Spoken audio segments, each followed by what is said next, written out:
ஆனால் ஜெயலலிதா பேரை போன வாட்டி மென்ஷன் பண்ணுறோம், இந்த வாட்டி மென்ஷன் பண்ணலை. இல்லை, எப்பயுமே நம்ம அனுபவங்களில் இருந்து தான் பாடம் கற்றுக்கணும். அதுதான் சரியான பாடமாகவும் இருக்கும். ரொம்ப வெளிப்படையாக சொல்லணும்னா, ஒரு காமராஜர் ஆட்சி மாதிரியான ஒரு பொற்கால ஆட்சி மறுபடி தமிழ்நாட்டுக்கு வரலை.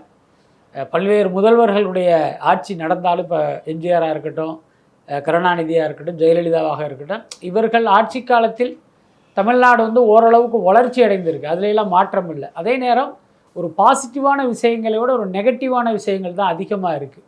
அதுக்கு அடுத்து இவர்கள் எல்லாமே ஒரு ஆளுமையாக இருந்தாலும் இவர்களுடைய ஆட்சி காலத்தில் தான் ஊழல் மலிந்து போனது.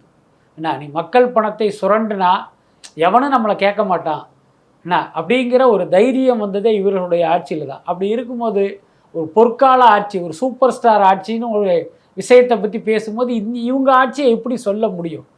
ஏற்கனவே இவர் என்ன பண்ணார் அப்படின்னா, இன்றைக்கி அதிமுக பலவீனமாக இருக்குது. திமுகவிலும் கூட ஸ்டாலின், உதயநிதி ஸ்டாலின், இன்பநிதிங்கிற அந்த குடும்ப வாரிசு முறை மேலே அதிருப்தி கொண்ட ஒரு கூட்டம் இருக்குது. அப்போ இவங்களை நம்ம சைடு கன்சாலிடேட் பண்ணணுங்கிறதுனால கருணாநிதி வரைக்கும் பாசிட்டிவாக பேசிட்டு ஸ்டாலினை வந்து விட்டுருவார் அவர். அப்போ அந்த கருணாநிதியுடைய அபிமானிகளை தன் பக்கம் இழுப்பதற்கான ஒரு உத்தி இது. அதே மாதிரி தான் ஜெயலலிதா பேர், எம்ஜிஆர் பேரெல்லாம் அவர் யூஸ் பண்ணார். அதுக்கு பிறகு பார்த்திங்கன்னா சில விமர்சனங்கள்லாம் வர ஆரம்பிச்சுது.